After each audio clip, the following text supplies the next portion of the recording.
وما أدراك ما ليلة القدر আসসালামু আলাইকুম ওয়া রাহমাতুল্লাহি ওয়া বারাকাতুহু। প্রিয় বন্ধুরা, আজকে আমি আপনাদের সামনে পবিত্র কালামুল্লাহ শরীফের ছোট একটি সূরা নিয়ে আলোচনা করব। সূরাটির নাম হলো সূরাতুল আসর। প্রথমেই আমরা সূরাতুল আসরের তেলাওয়াত শুনে নিব, তারপরে ধারাবাহিকভাবে এই সূরার বঙ্গানুবাদ এবং এই সূরা সম্পর্কে সামান্য তাফসীর এবং কিছু আলোচনা থাকবে। সম্পূর্ণ ভিডিওটি দেখার বিশেষ আমন্ত্রণ রইল। তো চলুন আমরা প্রথমেই সূরাতুল আসরের তেলাওয়াত শুনে আসি। আউযু বিল্লাহি মিনাশ শাইতানির রাজীম। সূরাতুল আসর মাক্কিয়াতুন। বিসমিল্লাহির রহমানির রহিম। ওয়াল আসর ইন্নাল ইনসানা লাফি খুসর إلا الذين آمنوا وعملوا الصالحات وتواصوا بالحق وتواصوا بالصبر صدق الله العظيم। এখন শুনবেন সূরাতুল আসর এর বঙ্গানুবাদ। সূরাতুল আসর মক্কায় অবতীর্ণ। সূরাটিতে 3টি আয়াত রয়েছে এবং একটি রুকু রয়েছে। পরম করুণাময় ও অসীম দয়ালু আল্লাহর নামে শুরু। 1 কসম যুগের। 2 নিশ্চয়ই মানুষ ক্ষতিগ্রস্ত।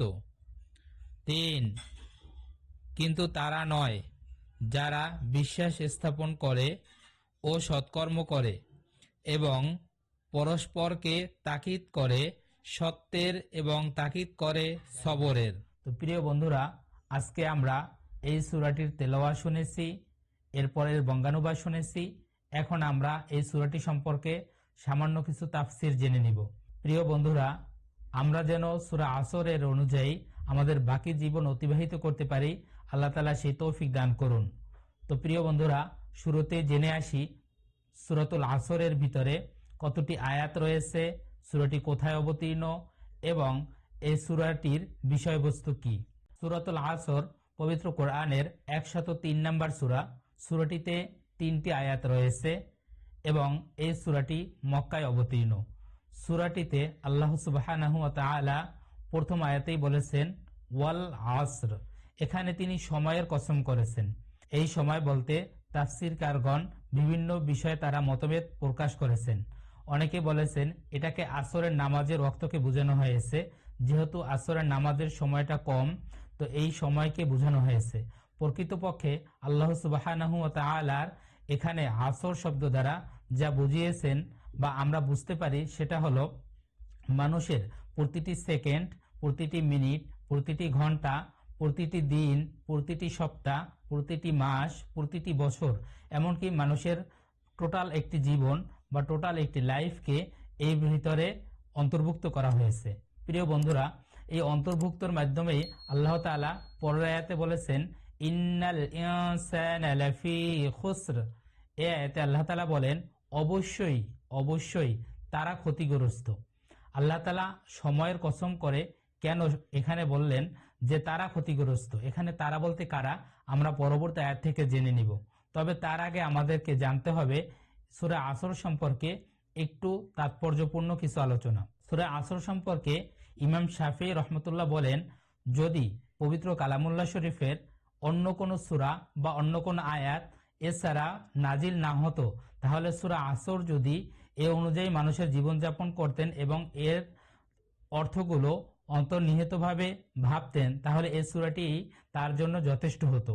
তো প্রিয় বন্ধুরা, সূরা আসরটি খুবই গুরুত্বপূর্ণ একটি সূরা। আমরা হাদিস থেকে জানতে পারি রাসূল করিম সাল্লাল্লাহু আলাইহি ওয়াসাল্লামের সাহাবীরা যখন পরস্পরে দেখা হতো তখন তারা সালাম কালাম এবং কুশল বিনিময়ের পরে যতক্ষণ পর্যন্ত সূরাতুল আসর তেলাওয়াত করে না শোনাতেন ততক্ষণ পর্যন্ত তারা একে অপরে আলাদা হতেন না, বিচ্ছিন্ন হতেন না।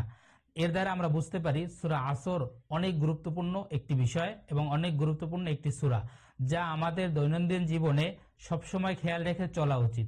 সূরা আসর খুবই গুরুত্বপূর্ণ একটি সূরা এই সূরাটিতে আল্লাহ সুবহানাহু ওয়া তাআলা সময়ের কসম করেছেন এবং আমাদেরকে স্মরণ করিয়ে দিয়েছেন যাতে করে আমরা সময়কে মূল্যায়ন করে সেভাবে আমাদের জীবনযাপন করতে পারি।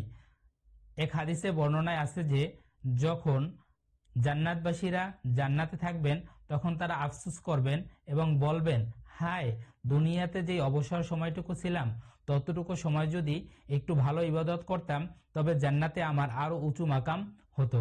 আল্লাহ তাআলা আমাদেরকে উঁচু মাকাম পাওয়ার জন্য দুনিয়াবি যত ফিতনা ফাসাদ আছে, ফেসবুক, টুইটার ইত্যাদি, এগুলোতে কম সময় দিয়ে আল্লাহ তাআলার কাজগুলো বেশি করার তৌফিক দান করুন। তো প্রিয় বন্ধুরা, আমরা আপনাদের সামনে পেশ করেছিলাম ওয়াল আসর, সময়ের কসম সম্পর্কে। আল্লাহ তাআলা সময়ের কসম করে বলতেছেন, ইন্নাল ইনসানা লাফি খুসর, অবশ্যই অবশ্যই তাহারা ক্ষতিগ্রস্ত।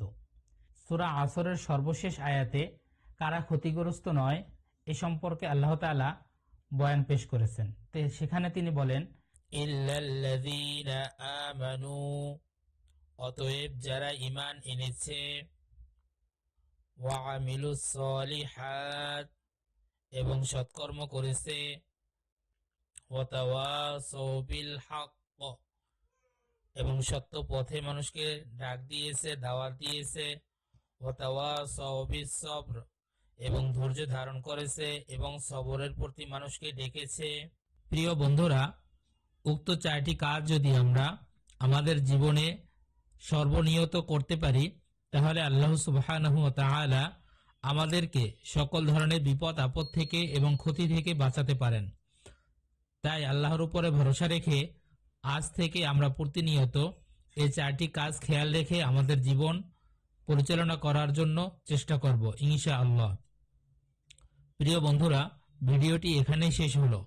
আপনারা যারা নিয়মিত আমাদের চ্যানেলের ভিডিওগুলো দেখে থাকেন আপনাদেরকে অসংখ্য ধন্যবাদ।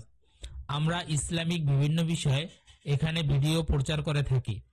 আপনারা ইসলামের প্রচারের স্বার্থে আমাদের ভিডিওগুলো ফেসবুক টাইমলাইন সহ অন্য যে কোনো প্ল্যাটফর্মে শেয়ার করতে পারেন। এছাড়াও আমাদের ভিডিওগুলোতে আপনারা লাইক কমেন্ট দিয়ে অবশ্যই আমাদেরকে উৎসাহিত করবেন। আর জানাতে ভুলবেন না যে আপনারা এরপরে কোন রিলেটেড ভিডিও চান। আপনারা ইসলামিক যে কোনো বিষয়ে প্রশ্ন করলে আমরা তার সঠিক উত্তর দেওয়ার সর্বোচ্চ চেষ্টা করব ইনশাআল্লাহ।